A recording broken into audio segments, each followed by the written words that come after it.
नमस्कार दोस्तों आज वास्तु में कुछ डिस्कस करेंगे दक्षिण मुखी के बारे में। दक्षिण मुखी घर या दक्षिण दिशा के कौन कौन से वास्तु दोष होते हैं, किस तरीके के वास्तु दोष बनते हैं दक्षिण दिशा में। क्योंकि बहुत बार ऐसा देखा है हमने कि कोई वास्तु कंसल्टेंट को आप बुलाते हैं अपने घर में और वो आके बाहर से ही दक्षिण मुखी घर देख के वापस चला जाता है। ऐसा क्यों होता है? क्या सच में दक्षिण मुखी इतने हानिकारक होते हैं? आज जानेंगे। सबसे पहले आता है दक्षिण मुखी घर में मुख्य द्वार कहाँ आना चाहिए। दोस्तों अलग अलग ग्रंथों में वास्तु के कुछ मुख्य द्वार बताए गए हैं। जैसे विश्वकर्मा प्रकाश में दक्षिण दिशा में कोई भी मुख्य द्वार शुभ नहीं बताया। दूसरा, वास्तु रत्नावली की बात करते हैं। वास्तु रत्नावली में जब आप इसका 9 डिवीजन करते हैं, 9 पद बनाते हैं इसमें, तो इसमें पद जो 4 और 6 नंबर आते हैं, 4th नंबर पद यहाँ से अगर आप काउंट करना शुरू करेंगे तो 4 नंबर पद और 6 नंबर पद जो आता है वो पॉजिटिव माना जाता है। तो इसका मतलब आप इन जगहों पे अपना मुख्य द्वार बना सकते हैं। उसके बाद आता है किसी भी तरीके का कोई पिट साउथ वेस्ट में, साउथ ईस्ट में, दक्षिण दिशा में, इस वाली डायरेक्शन में किसी भी तरीके का कोई पिट आपका नहीं आना चाहिए वास्तु के हिसाब से।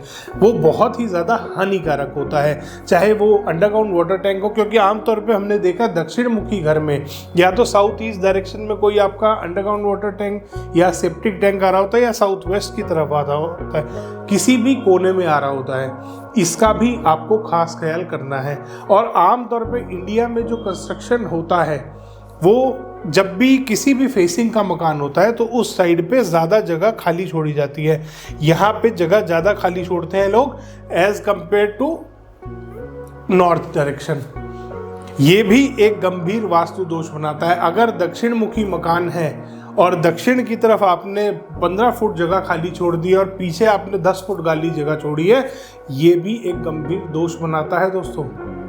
क्योंकि घर का जब भी आप किसी प्लॉट में कोई भूखंड बनाते हैं तो उसका अलाइनमेंट इस तरीके से आपको करना है कि साउथ और वेस्ट की तरफ आपका स्पेस कम से कम छूटे, नॉर्थ और ईस्ट की तरफ आपको स्पेस ज़्यादा छोड़ना है।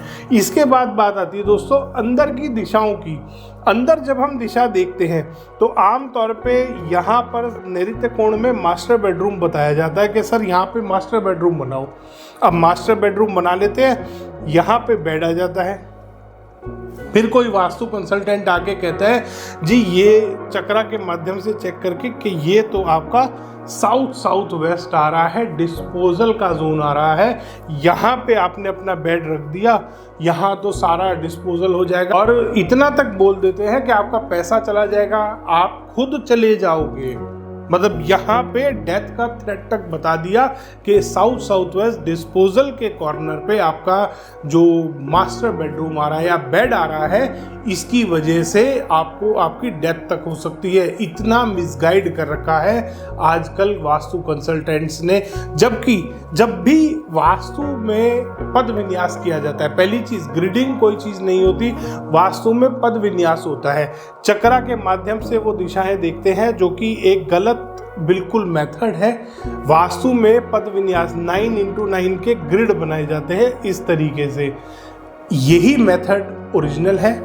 इसके अकॉर्डिंग अगर आप देखोगे तो साउथ के मिडल से पश्चिम के मिडल तक, साउथ के मिडल से पश्चिम के मिडल तक, यहाँ पर इस एरिया में कहीं पे भी आपका मास्टर बेडरूम आ सकता है। साउथ वेस्ट कॉर्नर में आपका टॉयलेट नहीं आएगा, जो कि सच में हानिकारक होता है।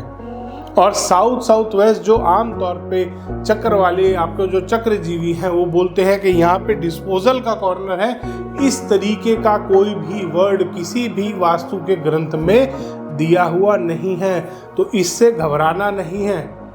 एक क्लाइंट ने मुझे बुलाया था, दक्षिण मुखी प्लॉट था, बहुत अच्छा बढ़िया बड़ा प्लॉट था, अपने मन के अकॉर्डिंग वो उसमें आराम से बना सकते थे, कंस्ट्रक्ट कर सकते थे। उन्होंने मेरे को बुलाया कि सर कोई वास्तु कंसल्टेंट बाहर से ही मना कर गया मेरे को। जब मैंने उनका नाम पूछा कि कौन कंसल्टेंट से, बाद में पता लगा वो कंसल्टेंट खुद दक्षिण मुखी घर में रहता है और वो दूसरों को सलाह दे रहा है दक्षिण मुखी मकान मत लो, बुरे होते हैं। तो ऐसे कंसल्टेंट्स भी हैं और वो चक्रजीवी ही था। तो इसलिए दोस्तों किसी भी आपका दिशा का मकान है, कोई भी फेसिंग का मकान है, अगर आप वास्तु के अनुसार बनाएंगे तो वो बहुत आपके लिए भाग्यशाली होगा। अगर आप चाहे ईस्ट फेसिंग है, चाहे नॉर्थ फेसिंग, कोई भी फेसिंग का मकान है, आप उसको वास्तु से नहीं बनाएंगे तो वो आपके लिए नुकसानदायक होगा। धन्यवाद दोस्तों, वीडियो पसंद आया तो इसको लाइक करें, शेयर करें और चैनल को सब्सक्राइब करना ना भूलें।